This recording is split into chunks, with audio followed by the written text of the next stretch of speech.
Hi, this is Jim Cranston from 7 Every Minute and 7everyminute.com, the podcast and website by, for, and about baby boomers. So thanks for joining us again. Remember, last week we talked about setbacks and disappointments and what you can do when your plans and goals kind of get a little bit off track and totally disrupted. This week we cover a few more tips about handling life when things seem surmountable. So let's get started on that. But first, as we always do, a little recap from last week, and that's on basically when things start to get out of sorts and we laid out our goals and we have all our plans and we expect things to go a certain way and they just go completely differently. So, we said, what are some small things you can do to actually make that work a little better? And so the first one, as I mentioned last week, a lot of these are really simple to say, and we're going to see tonight's the same way, but they're difficult to do. It's easy to say, okay, stop focusing on something, but meanwhile, your brain is focusing. And so a lot of this comes with practice. Some of it comes with mindfulness. There's a lot of different techniques to get yourself calmed down, focus on the whole world and not the raging storm of emotions inside your head. So the first step, as we said, on handling the smaller disruptions is to try and stop focusing on the one bad thing that happened and remember all the things that are still going according to plan. And if they're not things, it seems like nothing's going according to plan, well, then remember what the new opportunities are, because if things change is opportunity. So if things changed amazingly, that means there's amazing opportunities waiting for you to find them. And then next step is talk or write to somebody, or write it down as if you're talking to somebody in great detail. What do you think about everything, how you thought it just fell apart, and what that'll mean to you and to others. And so it's just a way to get all these things out onto a piece of paper in a concise form. So you run into a good friend in the store, say, how's it going? It's kind of, oh, man, actually, Bobby, things aren't going great today. I just, I thought I was going to make a number for some group I'm in, and it didn't make it, and I just feel terrible. And you start going through that, and as you write it down, imagining that conversation, imagine what, Bobby or Billy's or Mary's reaction is going to be. It's kind of like, okay, so you missed one goal, right? You're here in the supermarket. There's food on the shelves. Life is wonderful. And as your brain starts to work through that, it starts to remember, oh yeah, we missed one goal. It was important to us. It does matter to us, but the rest of life is still good. So that's an important piece. Then, as I mentioned, do something positive, anything positive. Celebrate even the smallest of successes and write them down. It's called the negativity bias. We tend to remember negative things that happen to us. So you go through the whole day, everything's wonderful. You had a good day at work. You stop at the store, they had everything you wanted to buy. Everything's wonderful, good. And you walk out and, some little ill-mannered person goes, nice suit. Would you get it, find it on the street? And it's kind of like all the wonderful things in your life go away. And what do you remember for the day? Somebody criticized what you were wearing. Write down the good things. It's really important to remember all the good things that happen. And when you remember the good things that are happening, your brain's going to want to do it again. And it automatically will do the things that make you succeed. And then remember that even though things have changed, we mentioned that a second ago, even significant goals may have changed, there's still a lot that can be attained. Even if physical things have changed, health things have changed, wealth things have changed, there's still a lot you can do, right? There's, as I say, right, the only way to guarantee failure is to not try. And so try to do something different. Try to do something new. Try to do the same thing you were doing before, but do it differently. There's always ways. There's always a lot of hope of ways that things can still be attained. And then re-examine, and if need be, rebuild or redefine your goals into SMART goals. And we talk about this every week. If you remember what a SMART goal is, it's specific, it's measurable, it's achievable, it's relevant or a reach goal, and it's time-based. In other words, there's a duration or deadline when you want to get it done. And so that's basically the recap from last week. Now I'm going to put up a phone number I had up last week too. There we go. This is the number for the National Suicide Hotline. And remember last week we were talking that if you're feeling totally overwhelmed, don't be embarrassed, don't be bashful, ask for support from other people. Remember, I'm not a licensed therapist. This is not medical advice. These are simply methods that I have used or currently use to mitigate some of the effects of life's disappointments. Some are in the past, some are currently. We'll talk about that. But if you truly, truly feel overwhelmed, please seek professional support. There's no shame. Like I said, no, there's not weakness. How can it be considered weakness to learn new techniques for dealing with all that life can surprise us with? So I'm not going to dwell on that. But again, remember that number. If you're thinking, wow, things are really getting out of control, talk to people and they'll help remind you things are not getting out of control. You have the power within you to get them back into control. So on to tonight's topics. So this week, like I said, is going to be a little more focused, and it's going to be focused on freeing our minds from the overwhelm or overload and just all the overhead of all the limiting beliefs and memories that arise from things usually that happened in the past. And usually we build them up into bigger stories than they used to be. And it's just kind of a way to generally clear our head out of all the thoughts swirling around in there, oftentimes tormenting us. But it allows us to focus a little bit now and get things, get our priorities back in order. Because when you're in the midst of all this disappointment, you're thinking, oh, I should have done this, I should have done that. And you're thinking of all these things in the past. The answer's in the future, right? If you did things wrong, the best you can do is learn from them, move on. And so that's a lot of what this is. It's learning how to take things, set them aside, and then move forward. But the very first part of this, actually, it's related to one of my new favorite sayings is first forgiveness, then compassion. Right. So a lot of we're going to be making a couple posters up on this, and they'll be on the website later this week.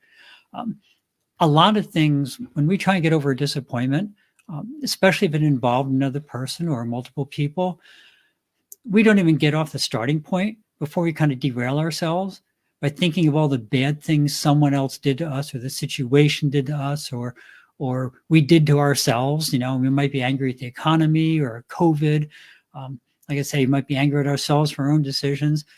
And when you do that, right, then you get, again, caught up in the past. And that's not where you want to be. You want to be looking to the future. So the very first step is total forgiveness. Yep. And I mean total forgiveness, right? No fingers crossed, no holding some particular grudges back because you always want to be angry at somebody or something like that. It doesn't count. You really have to go through, identify what you feel caused this situation that's the source of your current disappointment or caused you to miss your goal. And then we're going to go through a technique to really make that visible and to learn how to forgive each and every one of those items. Because remember, the past only exists in our minds, right? The effects of the past, yes, they may have lasting consequences and may go on for years. But the past itself happened in an instant, and it happened somewhere back there, and now it's forever gone, except in how we keep it alive in our minds. Now, obviously, a memory of the past is useful sometimes, like if you're trying to remember the combination to your luggage lock or your gym locker or something like that, or your address. Obviously, it's useful to remember things. Those are very, very handy little things to keep around. But what we often do is take the past and blow it up in our mind so it's even bigger than it was before, and we end up being overwhelmed with negative thoughts. We build up negative emotions towards something that can't be undone. And when we do that, it's time to ask ourselves, is remembering the past really serving us well in any way? And what we'll find out in this case is the answer is usually no. So the simple but difficult remedy is to make up a forgiveness list. And I just learning about this and practicing this the other day. It's pretty interesting. So just take any piece of paper, divide it in half, and on the left side, write the name of the person or the situation or whatever it is that you feel is causing the negative emotions or caused you to not hit your goals or whatever it is that's causing you stress or anxiety right now.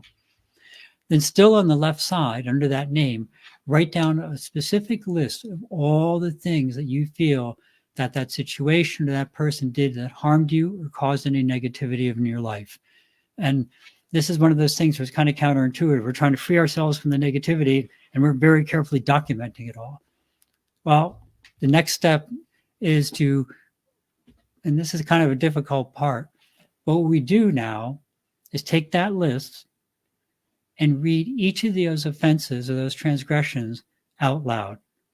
So, Johnny took my computer without asking, and I couldn't do my Facebook Live tonight. Okay, so that's one of the things you write down. And you write down all the things for why you feel you didn't have, didn't reach your goal like you wanted to. On the right side, next to each offense, write and say out loud. And it's really important. Again, you want to say it out loud so that more of you is involved. It's not just your mind working, but it's your mind, your whole body, and your breath, and your chest, your vocal cords, your mouth, your ears, because you're hearing it back from yourself. You want to get you all involved in what you're going to say and think about it. Think about both items in the line and then say, I forgive you. It's not easy. For many of them, you may tense up. And if you tense up, notice where you tense up. Notice how you feel. Focus on that area. Your stomach gets knotted. You get short of breath. Whatever it is, focus on that and think about it. And think, wow, there was really a lot of pent-up tension related to that statement, wasn't there? You can go through all the statements like that. And after all the statements of forgiveness, just have a quiet mind for a minute and then set it aside. You might want to do the same list. You might want to make up other lists or refine that list. But if you do that with a little repetition, what you'll find is this helps remove a lot of those stressors from your conscious and subconscious mind. Because what's actually happening is you're giving yourself permission to forgive the transgression. Because what happens is things get caught up in our minds and we don't want to actually, it hurt. Something hurt us. Something caused us to miss our goal. Something caused us pain. And so we want to hang on to that. We want to be angry about it. But you can't change the past. So you're just angry about literally nothing. I mean, the consequences may be there, but the event itself is gone. By giving ourselves permission to forgive it and to let it go, the tension and the negativity go away with it. So that's really the first step, and it's very difficult. A small step you can also do, kind of along the same lines, is to keep a daily diary. I'm just going to mention that because we're going to go over this another time, because diaries are a huge topic. There's people keep all sorts of different diaries for different reasons. They do them different ways. There's a lot of nuances to them. Some people draw on them. Some people put stickers in them. Some people keep them very formal and dry. Diaries are kind of as individual as hair color or choosing your favorite food. But in general, most diaries include things like goals, aspirations, maybe hopes and dreams is a better way to put it, an area where you share difficult thoughts, and most especially, an area to recognize the good things in your life. So what I say, we'll cover diaries another time. But now for the second big technique that I really wanted to talk about, some of you by now might be saying something like, well, the forgiveness thing and whatever, that's all well and good for little things, and it actually works for big things too. But in a diary, okay, a diary's great. So I had a good day. I write it down, right? But I have this huge issue I'm working through. It lasted years, or was severe, or whatever something of a large magnitude might be, right? So big issues merit big solutions. Think about that. Diaries, little thoughts, little things you're addressing. You have a big issue, you should address it on a large scale. And so for something that happened to me recently that was quite overwhelming in the moment, I started writing a book. Yep, a whole book. And now I'm a good one. I get a lot of big ideas in my head, but I have an extremely difficult time actually verbalizing them and recording them, particularly recording them. And so, and not only recording them in written form. I mean, I can tell the story to somebody, but of course, when you tell the story, every time you tell it, it changes a little bit, and you're kind of creating it on the fly. And so stories is kind of neat. Stories versus written history, oral history versus written history. Oral history is very dynamic, and it grows with time. And that's what makes it so fun and so wonderful and so engaging. But there's this lack of constancy to it. And so the general thought may go on similarly, but the details change. Written history, on the other hand, you can write all this detail in, all the nuances, all the subtleties, all the things. You go back and you think about it for a second, it's like, oh, I want to write this down too. And so when you do that in this written form, it becomes very encompassing as you're writing it. And so how did I actually handle? So I could say I have trouble writing things down, particularly things in detail. So how did I manage over the past few days to start writing this stuff? I happen to use an Android phone. It's in my pocket, and so it's a Google phone. It runs pretty much plain stock Android, and I use the Gboard keyboard, and that has built-in voice recognition, and it's pretty good these days. It's not perfect. It's pretty good, but I just open up an email. It's a simple text email, and I just start dictating into this plain text email. And I might talk for 10 minutes. I might talk for an hour and a half, which I did the other day. And I just sequentially number each session when I'm done. And then I take the whole mess and I copy it into LibreOffice, a word processor. Pick your favorite word processor, Microsoft Word, whatever it is. And I copy the whole thing into the document. And I correct the really obvious transcription errors. And then I just set it aside. Because if I ever want to do anything with it, some future editor can go and make it all intelligible and nicely formatted. But at this point, what I've done is I've captured some painful or difficult or trying or unclear or stressful or some most likely negative. You can do this for positive things too. And I would encourage you to do it for positive things as well. All the same benefits, but kind of turned around, so it makes it even more fun. But in this case, we're talking about how to mitigate all these negative things in our lives. Now, all those negative things, they're not in my head anymore. They're sitting on this piece of paper, right there in black and white. I can look at them, and it's really kind of neat because now I can look at them with my logical mind, right, and objectively look at them and go, wow, all that. Those, stressful words used to be in here, and now they're there. So all those emotions that were all wrapped up in those words that used to live in my head, now they're down in that piece of paper. Now I can look at them and say, wow, that's stuff that really either I should address, isn't what I really thought it was. Because how many times, I don't know if you've ever done this, I do this just by the nature of my work fairly often. I'll have to describe how a situation happened or the history of how we got to a particular situation in the work that I do. And you go through and you write it all down. And then you're talking to somebody about it and they bring in more detail or they bring up a different story related to it. And you go back and you read those words and you go, my words and their words are very different, but my words are really the words that came out of my head. And that's what that meant to me. And you realize that every situation that happens in life is on a very personal level, very different for every person. And so even if the situation was really horrible in the moment, and it could be on any sort of level, it could be something traumatic that happened to you. It could be something traumatic you saw happen to somebody else. It could be something positive you expected to happen and for some reason it did not. Whatever the situation is, once you write it down, you go back and look at it. Now you can objectively look at it and go, 2 years later, that was an unfortunate situation, but it really wasn't as big as my mind had blown it up to be. Because that's one of the things our minds tend to do with things in the past. Every time we tell that story, remember the oral history, every time we tell that story, we embellish it a little bit. And we do it not with only with stories of tradition, but we do it with stories of our own tradition. And so it was kind of like, I was at the football game and somebody threw a soda at me. And then pretty soon somebody threw a soda at me. So I threw the football at them.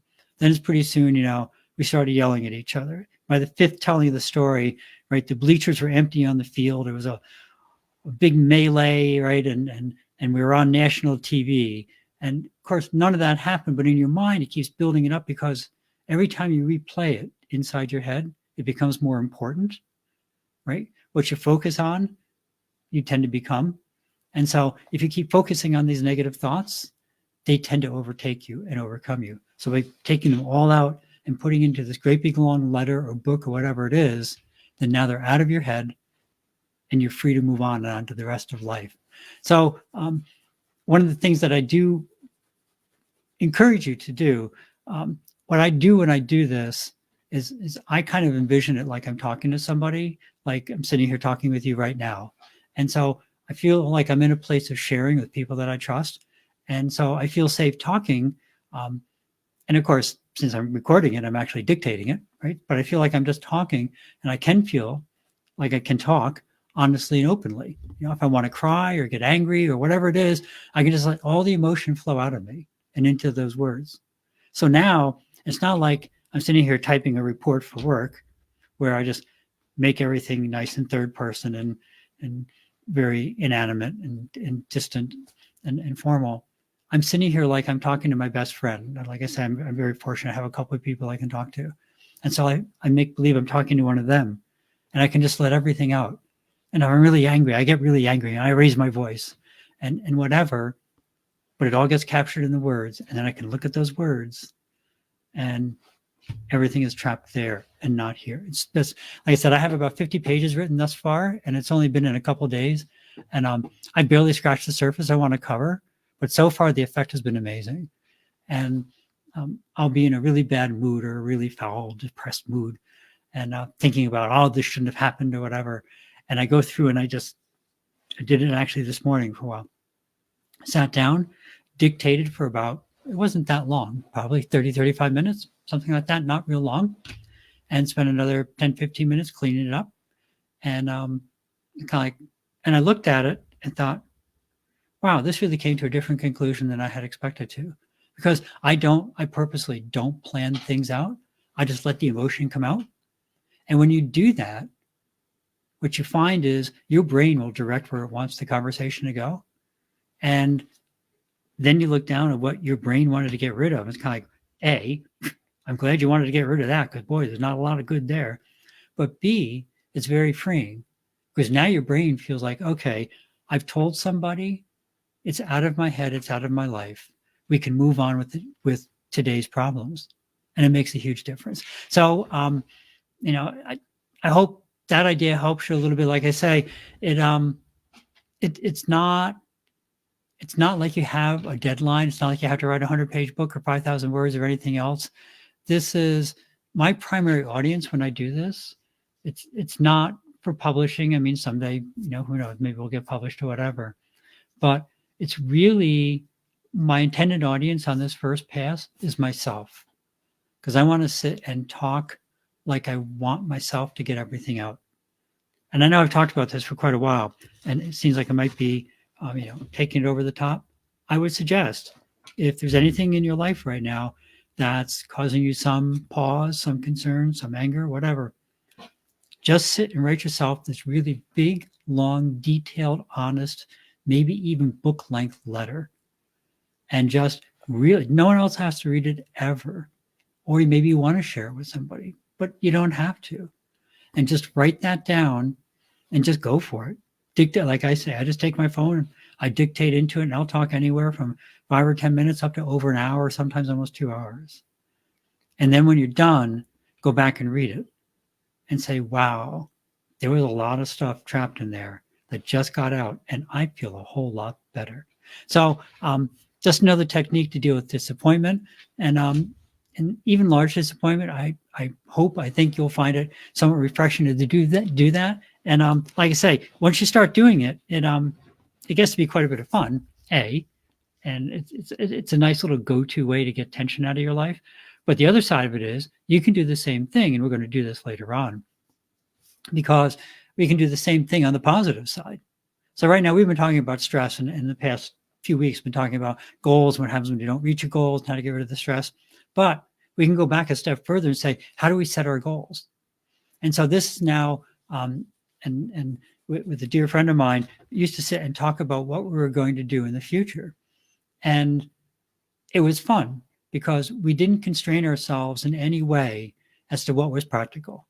Like, Well, we're gonna travel the world, and then we're gonna go to some place, and we'll do um, mission work for a while, and then in complete inconsistency, and then go hang out in the French Riviera or whatever. It doesn't matter. It's just fantasy, and you can do the same thing dictating into your phone as if you're talking to a good trusted friend, saying, "This is what I really want to do," and because you're laying out lifelong goals, they don't have to be practical at the instant. But what it does is it allows your mind to take all those inner thoughts and get them out onto a piece of paper. So now your logical mind can look at it and go, wow, I hadn't realized, I'm reading the story and 15 times I mentioned that I wanted to be in a beach. I didn't even think I liked beaches, or whatever comes out for you that, almost every paragraph or every sentence I say, and I want to help somebody, whatever. It's kind of like, I was kind of interested in helping people, but maybe I should really look into doing something professionally to help people. It's a good way to discover your inner self, is the bottom line. So again, quite a bit to cover in only a small number of topics, but they have a lot of subtleties to them. So I hope you enjoyed it. We'll probably write up a short course around this because there is a lot to actually be covered on it, and it's a fun way to just look into your own mind. I mean, you can sit and do goal setting practices and meditation and things like that. And there's place for all these different things. But sometimes it's fun to just sit and talk and listen to what your head says when you're not trying to direct the thought, because sometimes it'll surprise you. Often it will surprise you. So, like I say, you be again, remember that one of the big things we want to learn is how to learn from our failures and to be resilient. Hugely important skill. So that's it for the week. Good luck to everyone in reaching your goals, mitigating your disappointments. And as we will go through goal setting in more detail. If hopefully we can always regroup and rebuild our goals and our lives and make our lives even better than they were before. So that's it for the week. Thank you for stopping by. If you found something interesting or useful, please pass it along. If not, please drop me a comment as to what you'd like to hear. Have a great week. See you next week. Thanks for visiting. And remember to live the life that you dreamed of, because that's the path to true contentment. Love and encouragement to everybody. See you next week on 7 Every Minute and 7everyminute.com. Thank you.